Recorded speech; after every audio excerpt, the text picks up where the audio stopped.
Dans ce petit tuto, nous allons montrer comment changer le ciel de cette image. Alors pour cela, nous allons essayer d'utiliser les masques de calque pour détourer le contour, puis dans un deuxième temps, détourer une partie de l'image.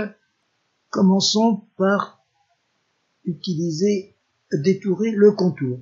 Alors pour cela, je vais utiliser les ciseaux intelligents. Voilà.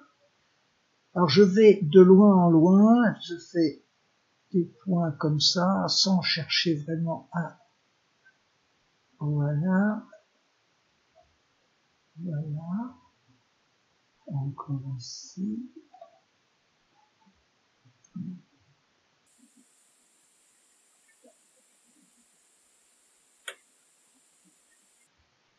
Je ferme en appuyant sur CTRL. Voilà. Voilà. Non, j'appuie.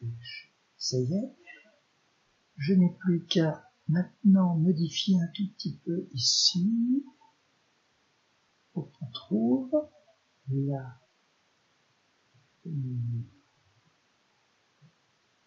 Ici, c'est correct. Bon, je referai ça après.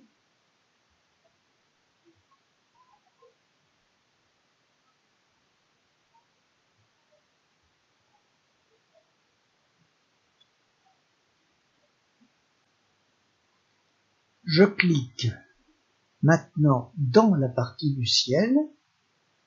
J'ai fait ma sélection. Et dans mon image, je vais maintenant créer un masque de calque à partir de cette sélection. Voilà.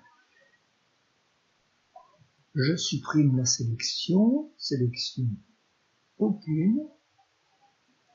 Je vais maintenant compléter ce masque avec un pinceau noir et blanc. Donc je clique ici, je suis bien en noir.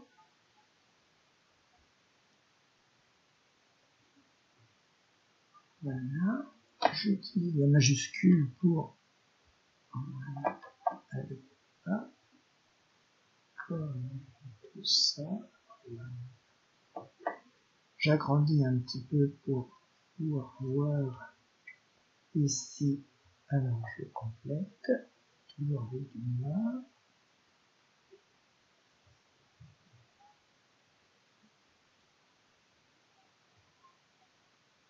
Voilà. Et puis ici pareil.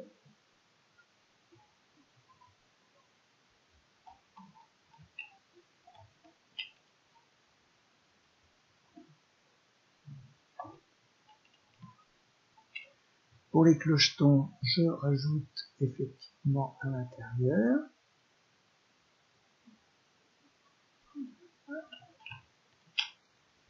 Et ici,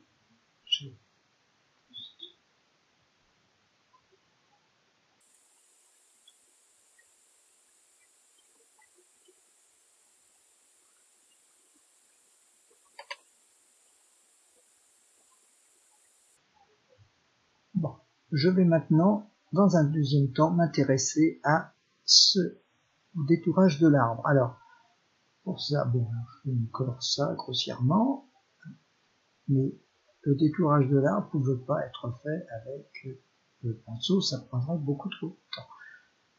Alors, je choisis la sélection rectangulaire, ou le lasso, enfin ça n'a aucune importance. Oui, je vais prendre le lasso, c'est encore plus simple. Donc, je prends là.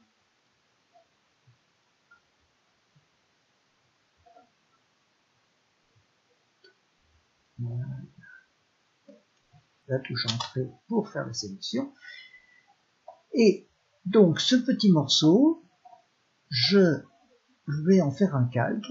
Je regarde bien que je suis sur l'image. CTRL-C pour le copier. CTRL-V pour le coller. Et j'en fais un nouveau calque. Voilà. Ce nouveau calque, je vais d'abord le mettre aux dimensions de l'image pour qu'il soit bien positionné. Et je vais dans couleur, désaturation, valider. Donc j'ai plus qu'une photo en noir et blanc. Cette photo en noir et blanc, je vais l'inverser parce que ce qui m'intéresse, c'est que les arbres soient sélectionnés. Et maintenant, je voudrais rendre ça un peu plus contrasté. Et je vais donc dans couleur, seuil. Dans seuil, je réduis quand même un petit peu. Là. Je vais pas plus loin que. C'est pas la peine d'aller très très loin. Voilà, je vais dans 1620. Voilà, à peu près par là. J'ai pas mal encore de détails. Je valide. Cette image contrastée, je fais CTRL-C pour la copier. Je sélectionne maintenant le masque et je fais CTRL-V. Et je vois que maintenant je peux ancrer cette image dans le masque. Je clique sur Ancrer et voilà. Je n'ai plus qu'à supprimer cette partie, cette image qui ne sert plus à rien. Déjà, je ferme sa visibilité et maintenant je la supprime. J'ai maintenant fait mon détourage. Je remets l'image à la taille, une taille normale pour voir tout. Je vais chercher mon ciel. Alors pour chercher le ciel, j'ai deux solutions. Je clique dessus sur l'image, je vais sur celle-là et si je la dépose sur la fenêtre d'image, elle va se mettre comme calque au-dessus de mon image d'Orsay, ou je vais dans la fenêtre des calques et là je la dépose en dessous. Et maintenant j'ai mon ciel qui a été mis en dessous de cette image. Voilà, c'est terminé pour ce changement de ciel. Alors bien sûr, je peux, avec l'outil de déplacement, changer la place de mon ciel, puisqu'il est suffisamment grand pour pouvoir être modifié. J'ai changé mon ciel, j'arrête ici. N'hésitez pas à mettre des commentaires et surtout un petit pouce bleu pour m'encourager.